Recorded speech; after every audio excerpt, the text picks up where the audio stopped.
வணக்கம் ஸ்வஸ்திகா நாச்சியார் உறவுகள் அனைவருக்கும் என்னுடைய முதற்கண் வணக்கத்தோடு வீரத்தமிழ் பேரரசு மருதுபாண்டியர் துரோக கூட்டம் துணையுடனும் காசாசை பிடித்த நாடோடி கூட்டத்தாலும் மன்னர்களை காட்டிக் கொடுக்க துணிந்து விட்டனர்.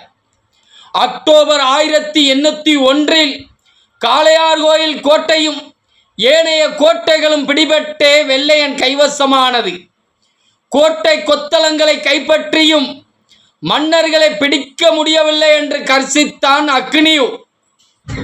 நாற்றிசைகளிலும் வேட்டை நாய்களைப் போல் கூலிப்படைகளை ஏவி விட்டு மருதுபாண்டியர்களின் தலையை கொண்டு வாருங்கள், மலைமலையாய் பொன் பொருள் கொடுப்பேன் என கூச்சலிட்டான்.